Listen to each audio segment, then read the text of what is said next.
Jai Hind everyone. Today we have to start part 2 of the Indian Constitution, which is citizenship. Article 5. Article 5, citizenship at commencement of the Constitution. Constitution के commencement के साथ citizenship किसको किसको मिली या मिलेगी, जो provisions थे Constitution में वो क्या हैं. At the commencement of the Constitution, every person who has his domicile in the territory of India. Okay, तो डोमिसाइल और रेजिडेंस में पहले डिफरेंस देख लेते हैं. डोमिसाइल इज योर परमानेंट और legal address. On another hand residence is, मतलब residence क्या है? रेजिडेंस आप कुछ समय के लिए कहीं रह रहे हो या फिर लंबे समय से भी रह रहे हो, पर वो आपका डोमिसाइल नहीं कहा जाएगा, वो आपका रेजिडेंस ही होगा, because that is not the place of your origin. Okay. अब आर्टिकल 5 के अंदर 3 क्लॉज दिए हुए हैं, उनको देख लेते हैं. Who was born in the territory of India or either of whose parents was born in the territory of India, who has been ordinary resident in the territory of India for not less than 5 years immediately preceding such commencement shall be the citizen. तो simple है, कह रहा है कि जो territory of India में born हुए हैं या फिर वो जिनके कोई एक पेरेंट, मदर या फादर, टेरिटरी ऑफ इंडिया में बॉर्न हुए हैं या फिर तुरंत कमेंसमेंट, कॉन्स्टिट्यूशन के कमेंसमेंट के बाद 5 साल रेजिडेंट रहा हो इंडिया का, उसे सिटीजनशिप दे दी जाएगी. आर्टिकल 6 क्या कहता है? आर्टिकल 6 और 7 के लिए एक बात बोल देते हैं पहले ही. इसमें ऐसा मेजरली कुछ एग्ज़ाम में पूछा नहीं हुआ है इससे रिलेटेड, मतलब सिर्फ कि ये आर्टिकल किस में मेंशन है या फिर इन आर्टिकल में क्या कहा गया है. बाकी आप एक बार खुद से पढ़ लेना.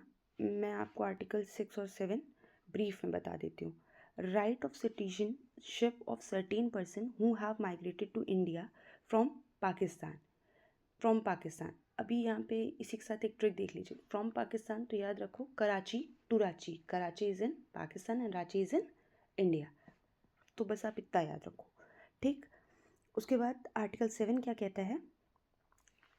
Right of citizenship of certain migrants to Pakistan. उन राइट्स ऑफ सिटीजनशिप उनके दिए हुए हैं जो कि इंडिया से माइग्रेट कर गए Pakistan and then after they return back to India, ठीक. आर्टिकल 8 में क्या कहता है? Right of citizenship of certain person of Indian origin residing outside the India. उन राइट ऑफ सिटीजनशिप उन लोगों के दिए गए हैं पर्सन ऑफ इंडियन ओरिजिन और वो रह बाहर रहे हैं, ठीक है. 9th क्या है? persons voluntarily acquiring citizenship of foreign state not to be the citizen.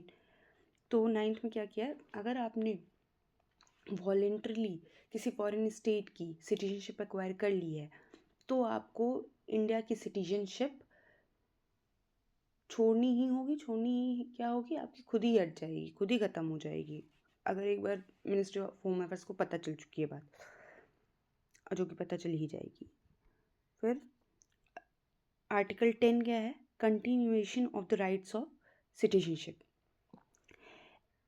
अब क्या कह रहा है कि अगर इनमें ऊपर दिए किसी भी प्रोविज़न के अकॉर्डिंग आप सिटीजनशिप के लिए एलिजिबल हो तो आपकी सिटीजनशिप ख़त्म नहीं की जा सकती, आपको सिटीजनशिप मिलेगी ही मिलेगी, ठीक.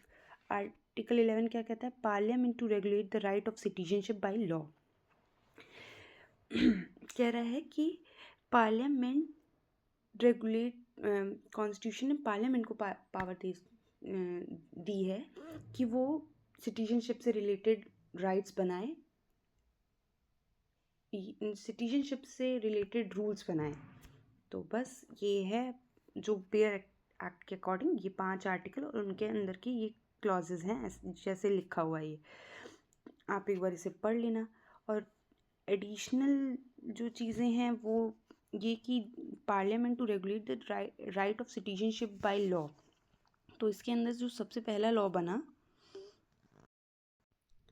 वो था सिटीजनशिप एक्ट 1955, जहाँ पर पार्लियामेंट ने क्या डिसाइड किया थ्रू लॉ कि एक्विजिशन कैसे कर सकते हैं और लॉस ऑफ सिटीजनशिप कैसे हो सकता है। तो यहाँ पे 5 तरीके बताए एक्विजिशन ऑफ सिटीजनशिप के, जैसे by birth, by descent, by registration, by naturalisation and by incorporation of the territory. These are the methods by which you can acquire the citizenship of India.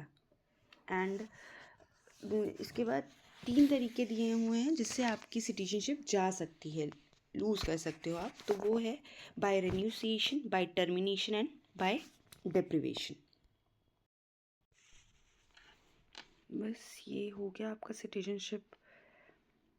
अब हम कल पार्ट 3 फंडामेंटल राइट्स करेंगे। Thank you.